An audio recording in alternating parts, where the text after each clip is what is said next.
Saludos, bienvenidos a este vuestro canal.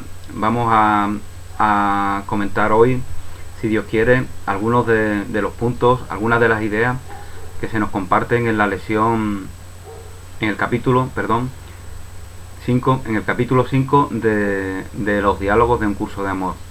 La verdadera representación, la verdadera representación.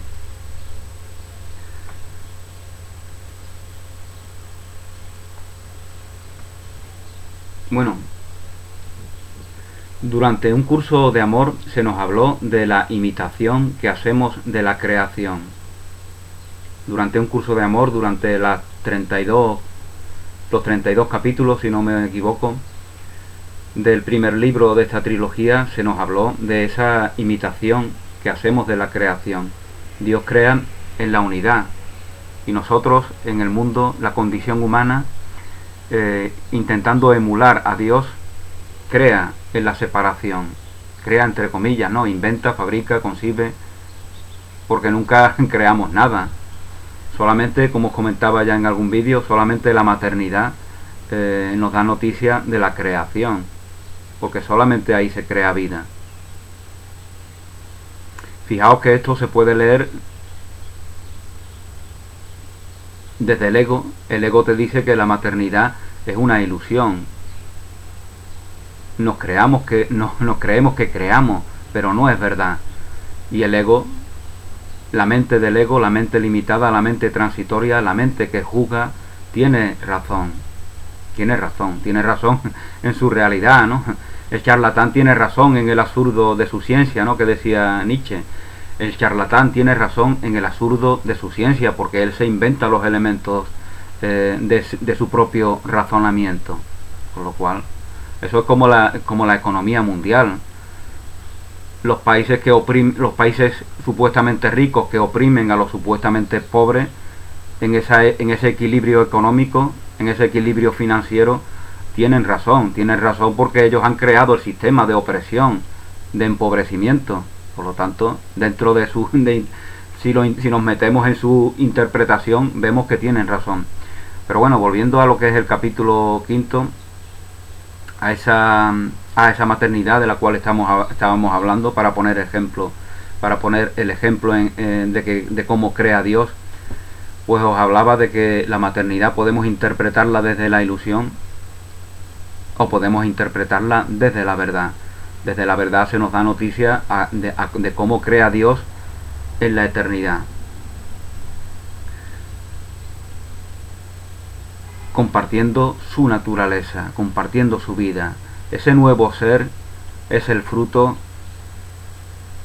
de una relación y es expresión, por lo tanto, de una madre, de un padre y de esa relación. Esa es la Santa Trinidad, esa es la Santa Trinidad.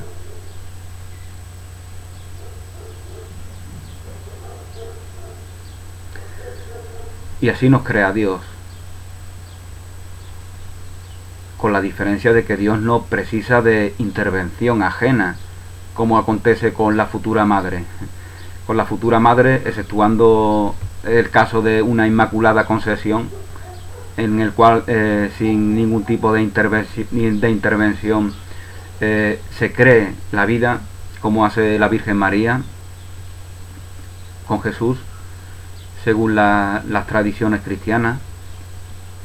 Y de esto, pues, si Dios quiere, hablaremos en el futuro, y si no me equivoco ya hemos hablado durante el primer libro de esta trilogía. Como os comentaba, cualquier hijo es el fruto de una relación de 3 elementos: padre, madre y relación. En el caso de Dios, los 3 elementos son Padre, Espíritu Santo, que es la relación, y el propio Hijo, porque ya es una creación verdadera que alberga en sí esos 3 elementos, que alberga en sí la fuente creadora, que alberga en sí la relación, que alberga en sí esa vida heredada de esa fuente creadora. Entonces, bueno, como os comentaba, todo en el mundo es interpretable desde la mirada de la ilusión, desde la mirada del ego, o desde la visión verdadera, desde la visión incondicional, desde la visión de la divinidad. Lógicamente, la que más te conviene es aquella incondicional, es aquella que no juzga, es aquella que se reconoce plenamente en el amor, porque esa mirada, esa visión, esa interpretación no se va a justificar, que es lo que pretendemos en todos los conflictos. Todos los conflictos mundanos, inconscientemente, lo que pretendemos es justificarnos, excusarnos, es decir, manifestar nuestra falta de aceptación, la falta de aceptación de nuestra integridad, la falta de aceptación de la perfecta, santa e inocente obra de Dios.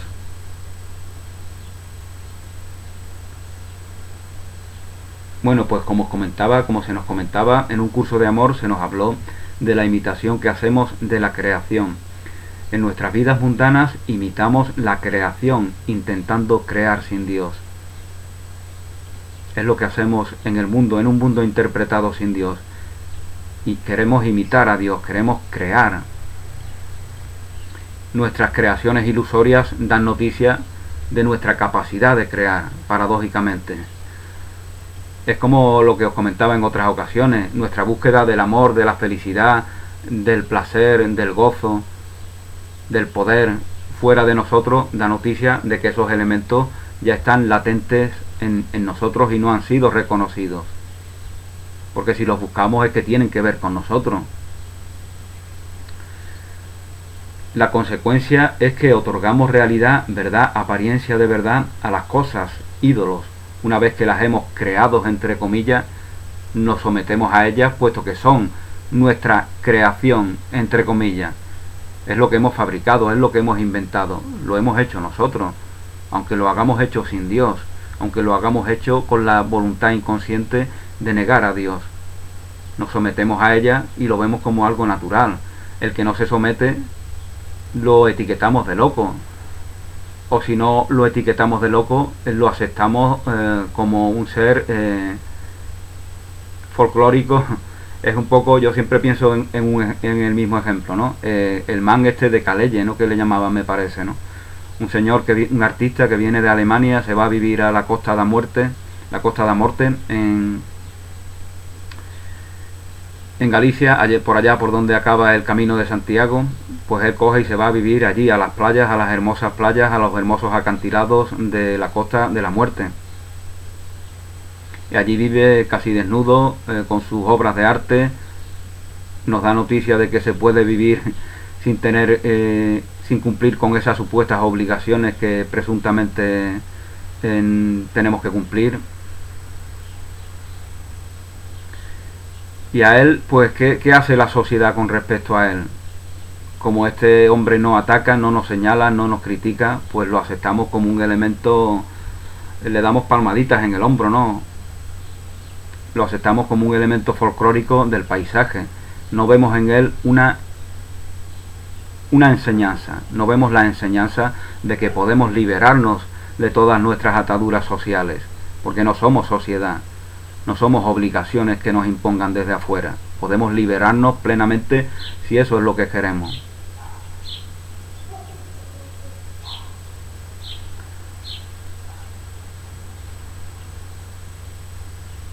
Podemos liberarnos de los ídolos porque los hemos inventado nosotros mismos, los inventamos nosotros mismos y nosotros mismos inventamos nuestras dependencias con respecto a esos ídolos. Un ídolo es aquello que manifiesta fuera de ti la falta de aceptación que en ti mismo tú estás haciendo. Eso es un ídolo, ni más ni menos. Idolatría es dependencia, idolatría es falta de aceptación de tu integridad.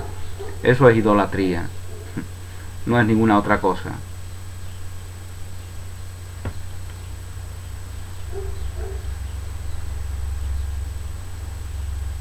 Bueno, la consecuencia, como os comentaba, es que otorgamos realidad, otorgamos apariencia de verdad a las cosas, a los ídolos. Pensamos que tienen vida de por sí.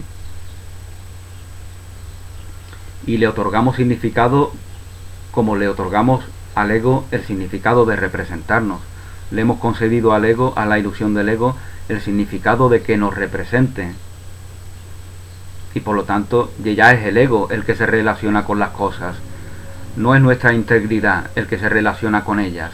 Ama a Dios sobre todas las cosas, porque Dios es la verdad de todas las cosas.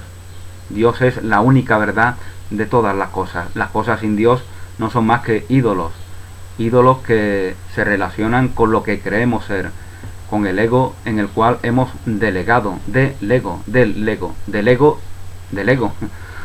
La delegación que hacemos es la delegación que hacemos en el ego.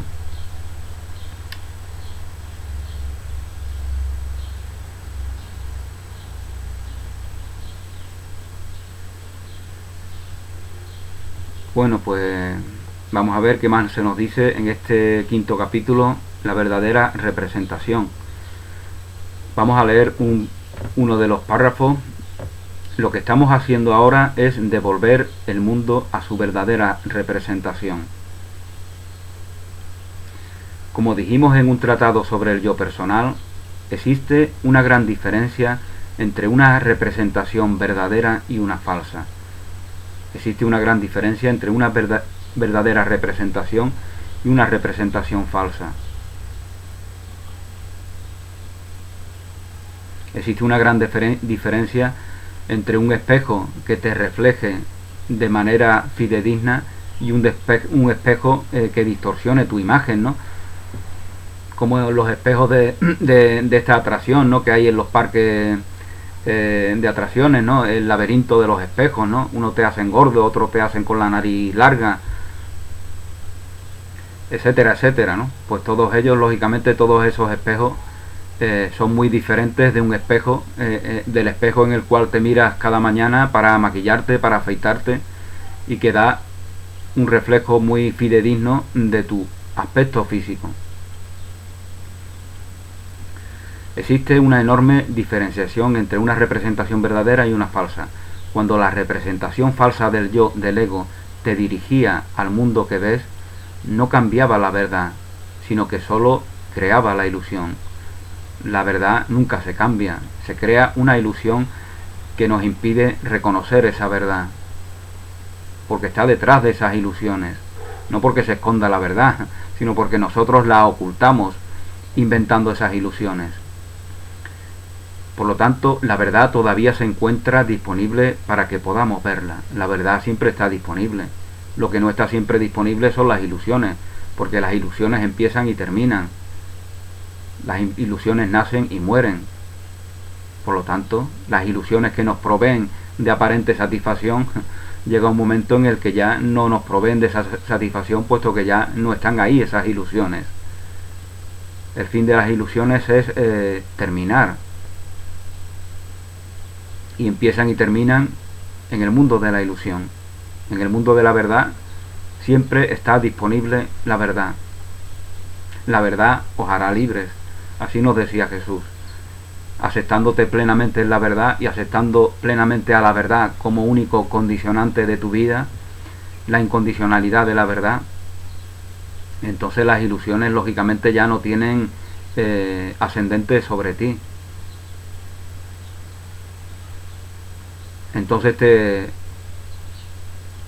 Entonces reconoces en ti la única libertad de la cual puedes disponer, aquella de la que te provee la verdad.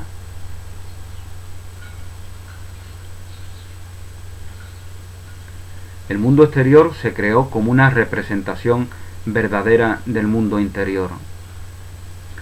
Esta es una afirmación importante. La razón del mundo exterior es que sea una representación verdadera del mundo interior. Esa es la razón.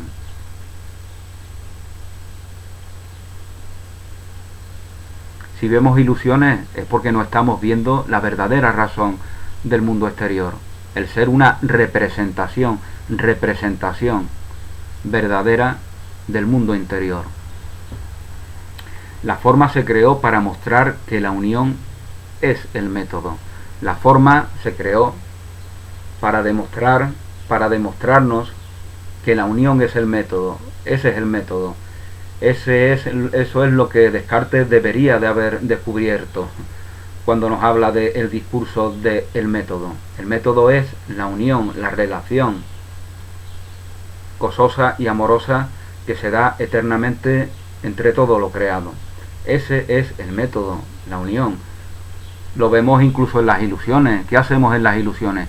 Buscamos unión permanentemente, buscamos que se nos provea desde afuera de algo que nos haga sentir plenos, íntegros, amor, dinero, poder, etcétera, etcétera. Eso da noticia de que la unión es el método. Lo que pasa es que no podemos reconocernos en esa unión si lo hacemos bajo la premisa de la separación. No puedes unir a ti lo que interpretas como separado de ti. El principio debe ser siempre la aceptación de tu integridad, la aceptación de tu unidad, la aceptación de que la unidad es la manera en la que Dios crea, la manera en la que Dios te crea, y por lo tanto tú estás en unidad con toda la creación, y esa creación se manifiesta en la diversidad, y esa es la única diversidad, la diversidad que permite que nos relacionemos amorosamente.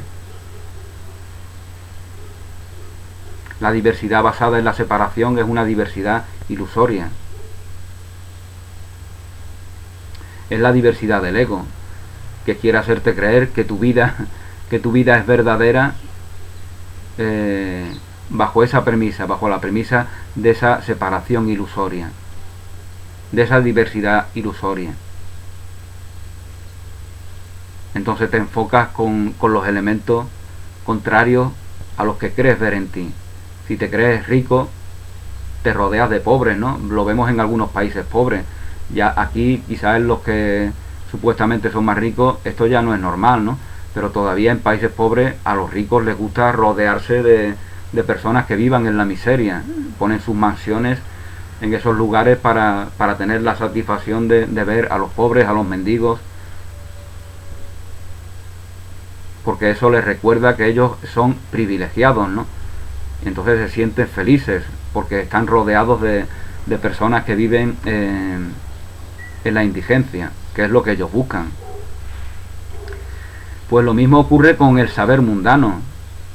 La sabiduría mundana, el sabio del mundo, lo que busca es enfocarse en los ignorantes, que haya ignorantes por todas partes, y de esa manera ya él da un crédito total a su supuesta sabiduría, que siempre precisa de la ignorancia de los demás. Los judíos son tan sabios en el mundo porque han cultivado esta idea hasta el extremo. Por eso en ellos se da un extremo y el contrario.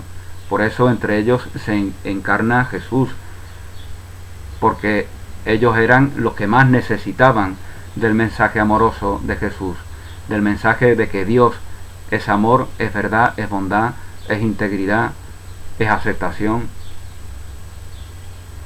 y no es necesidad de enfocarse en lo contrario.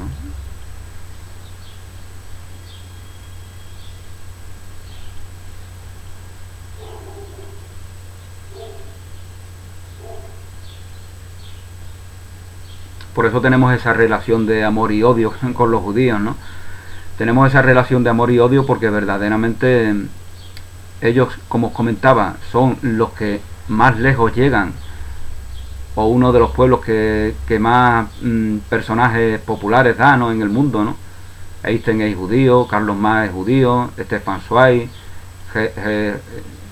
Heine, el poeta alemán, y infinidad de personas son judías, ¿no? De hecho conocemos mucho que ni siquiera lo sabemos, ¿no? Algún día nos enteramos de repente que tal o cual también son judíos.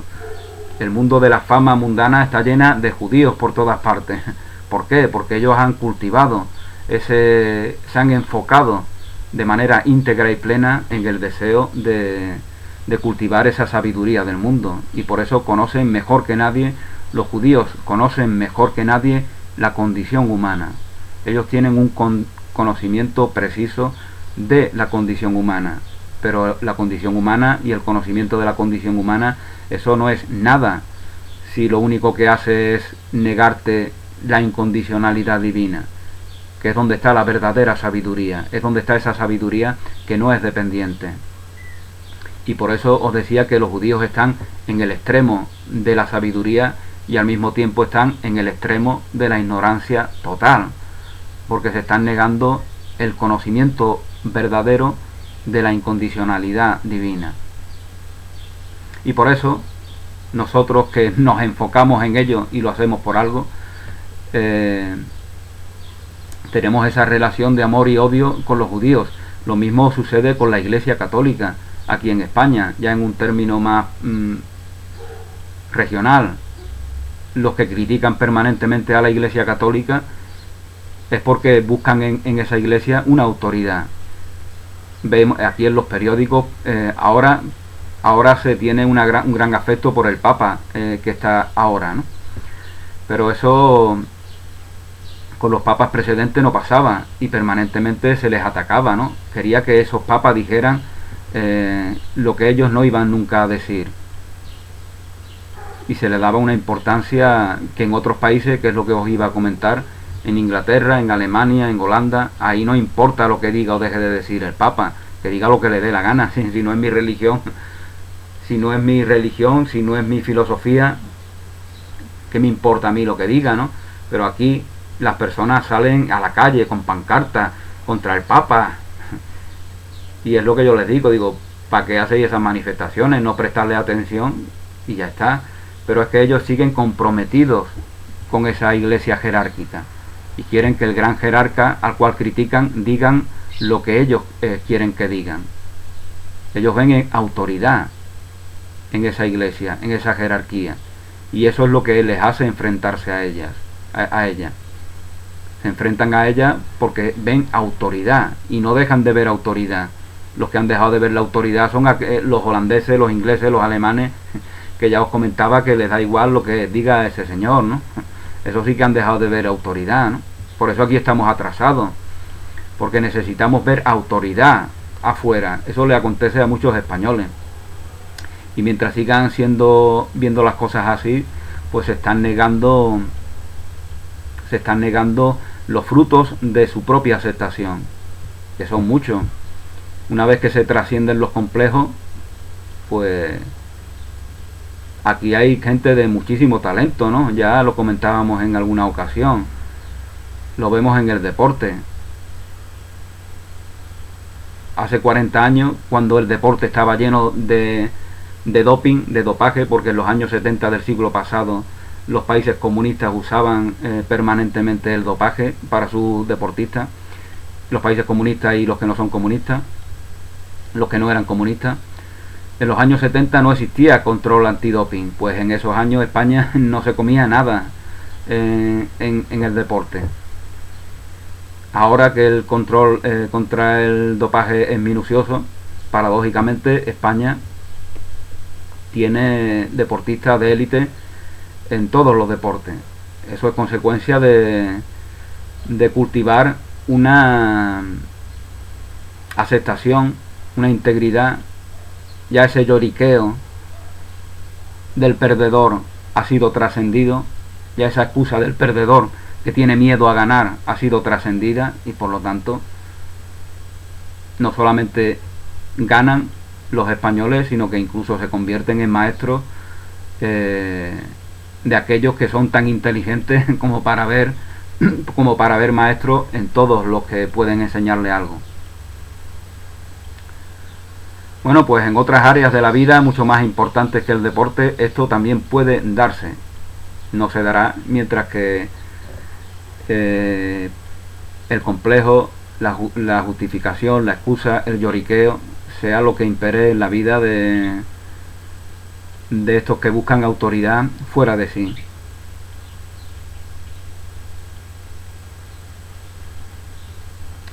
Pero bueno, vamos a centrarnos en lo que se nos dice en este quinto capítulo, la verdadera representación. La forma se creó para mostrar que la unión es el método. La compleción no llega sola, sino a través de una relación. Tú eres verdad en la relación. Yo soy verdad en la relación, por eso estoy aquí relacionándome. En mí todo es verdad en la relación. Mis células están permanentemente en relación. Los electrones que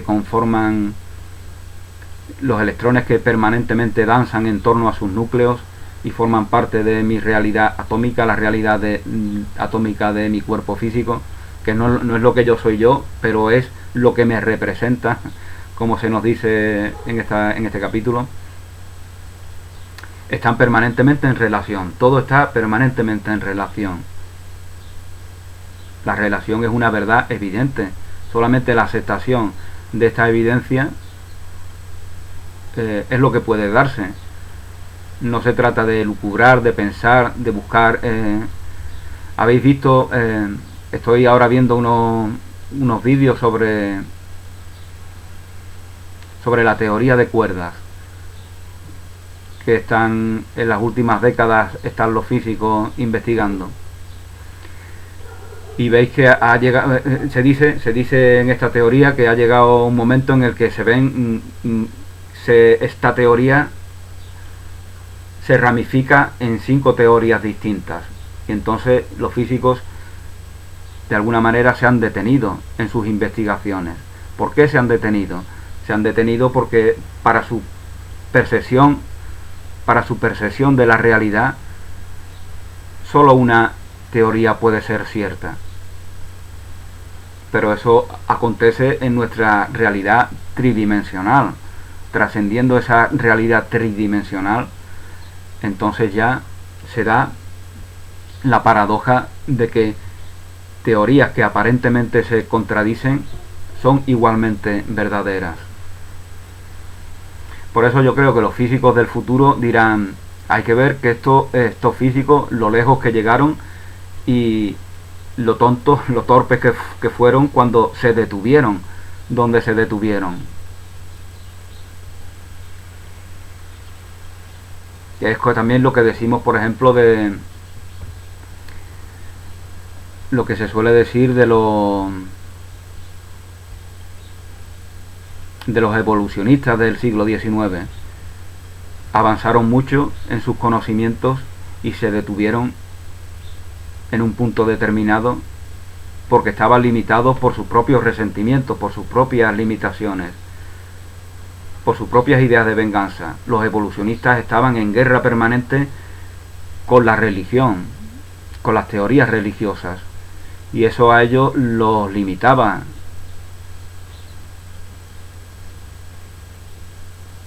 Porque ya la atención no está enfocada en tu trabajo, en el progreso de tu trabajo, sino que la atención está condicionada por algo que te justifica, que efectivamente te permite que se dé un progreso, pero solamente de momento. Llega un momento en el cual tu confrontación ya no te provee de progreso alguno.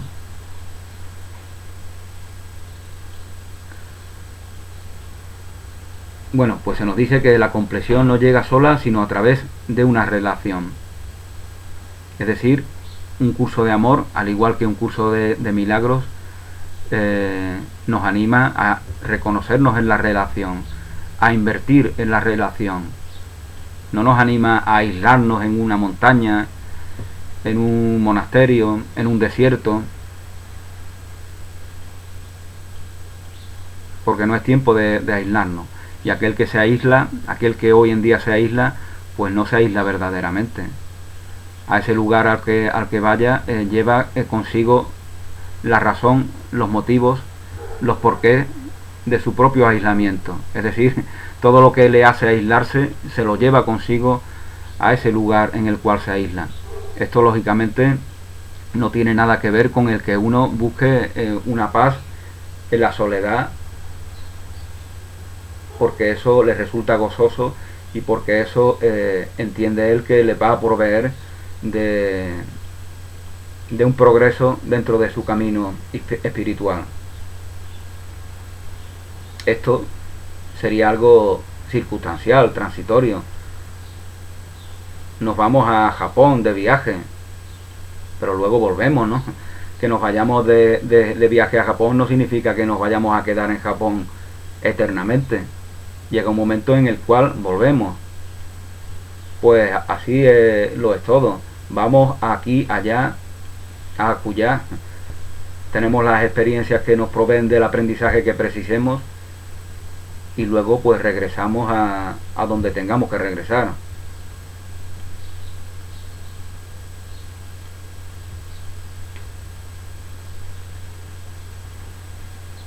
del viaje del cual no se retorna es del viaje a la aceptación, a la integridad, a la verdad que nos hace libres. De ese viaje no podemos retornar porque ahí estamos siempre, siempre estamos ahí. Otra cosa es que no lo hayamos reconocido, no lo hayamos aceptado o no lo hayamos interpretado así. Pero el mundo, la vida en el mundo, las experiencias en el mundo no son más que un conjunto de situaciones que se repiten una y otra vez y que nos conducen a esa aceptación de la única vida verdadera que siempre se da, de ese único viaje al cual ni vamos ni volvemos porque siempre estamos ahí, el viaje a la verdad. Al manifestar la verdad se evidencia que la falsedad no es nada. Al manifestar la verdad en nuestras vidas, lógicamente se evidencia de que las ilusiones no son nada y se deshacen de por sí.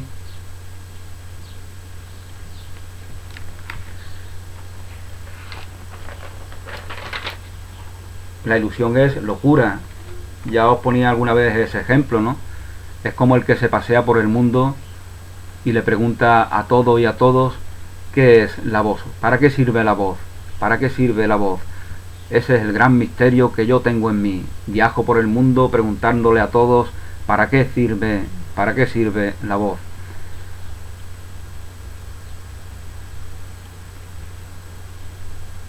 Y la pregunta está en la respuesta, ¿no? Como dice un curso de milagros, allí donde está el problema, allí está la solución. ¿Para qué sirve la voz? Pues tú lo estás evidenciando. Tú estás evidenciando para qué sirve la voz.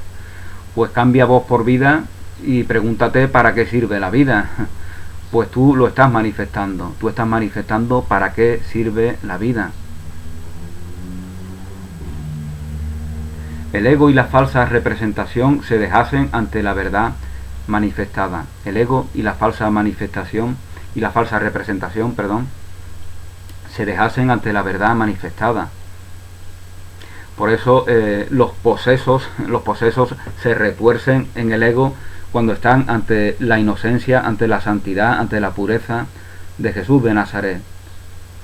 Y por eso cuando finalmente se liberan de su posesión, sienten gratitud hacia Jesús, porque se han liberado de las ilusiones, de las falsedades, de las limitaciones, de las excusas, de las justificaciones, se han liberado plenamente. Entonces sienten esa paz de la liberación. No hay más posesión que la posesión del ego, es decir, que la posesión de lo ilusorio, de lo falso.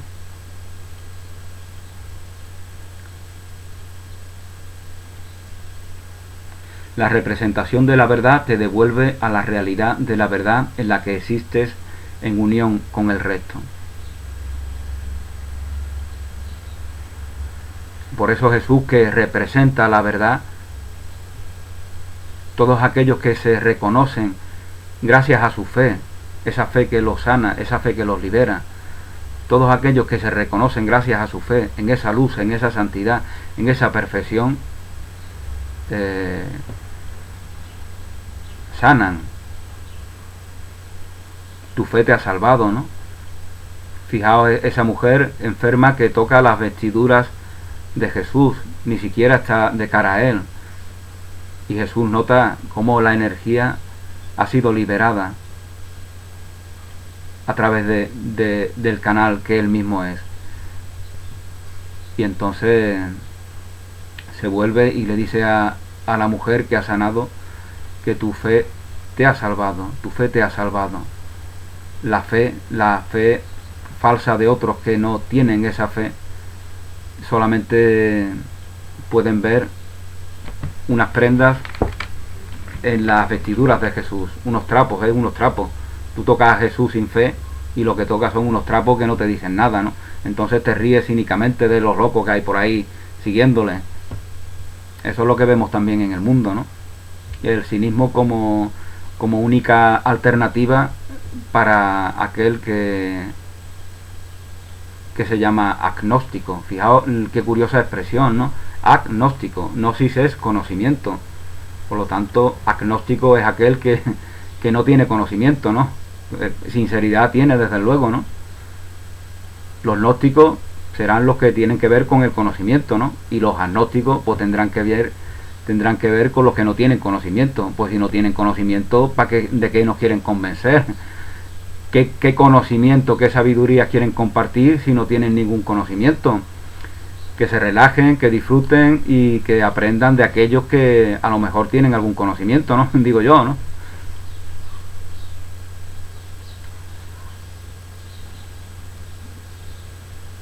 Bueno, pues estábamos comentando que la representación de la verdad te devuelve a la realidad de la verdad en la que existes en unión con el resto. El conocimiento de Cristo es la conciencia de lo que es. Esto es el conocimiento de Cristo, la conciencia de lo que es. La liberación por medio de la vida, por medio de la resurrección, es la respuesta.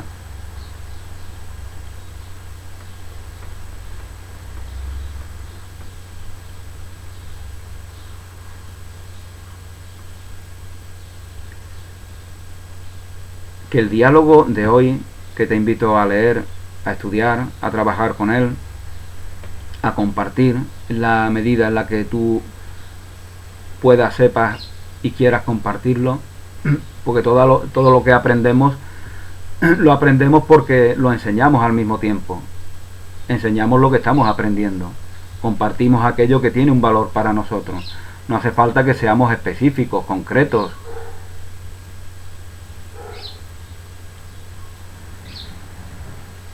No tienes por qué hablar de un detalle en particular, ¿no? Hay quien dice por ahí que este libro, Un curso de milagros, es una secta. Es una secta. Lo ha dictado un demonio. Bueno, en realidad los que dicen esas barbaridades son los que más promueven la lectura y el estudio de este libro, paradójicamente. Porque el mundo, como se mueve a través de la negatividad, pues lógicamente los ataques en última instancia dan beneficio a aquello a lo cual se está atacando, porque le da notoriedad pública, le da notoriedad mediática. Bueno, como os comentaba, hay quien dice que esto es una secta, un libro dictado por el demonio, etcétera, etcétera, y hay quien incluso está convencido de ello y no va a cambiar nunca. Tú no tienes por qué discutir con él, no tienes por qué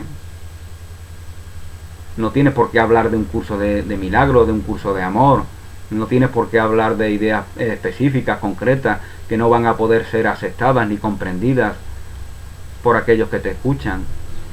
Tú en tu vida de aceptación, en tu vida de amor, de gozo, de plenitud, de independencia de las ilusiones, que es de lo único que te puedes independizar.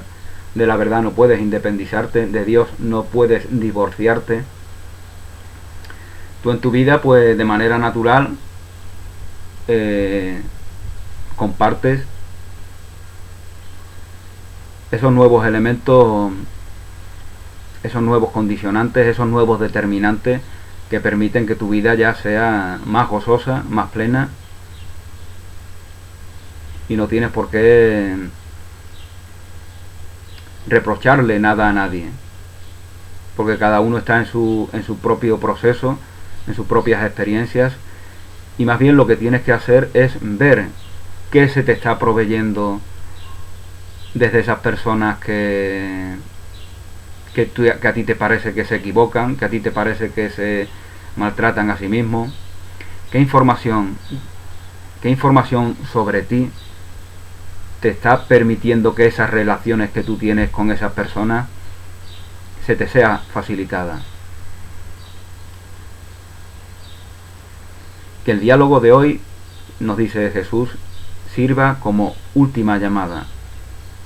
Una llamada especialmente enérgica hacia la aceptación. El vuelo va a salir ya.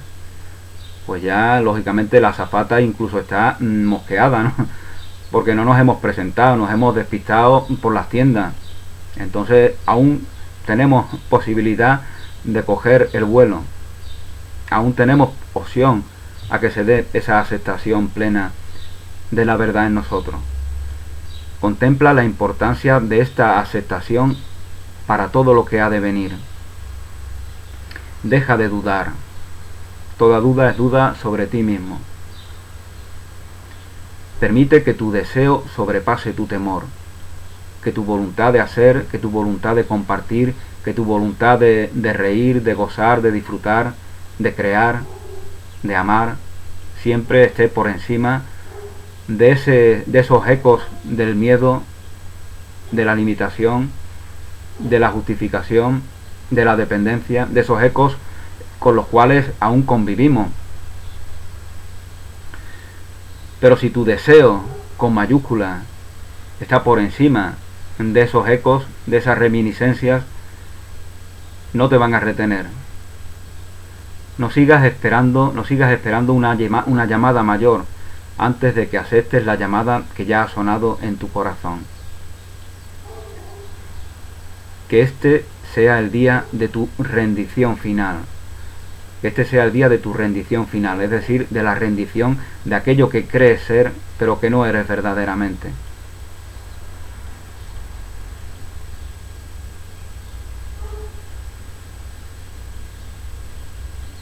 El día que dará paso a un nuevo día.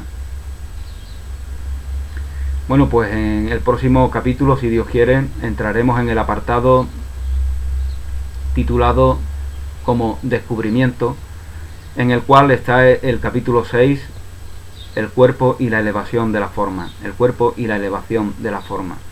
Gracias por vuestra atención, feliz día, bendiciones y hasta una nueva oportunidad.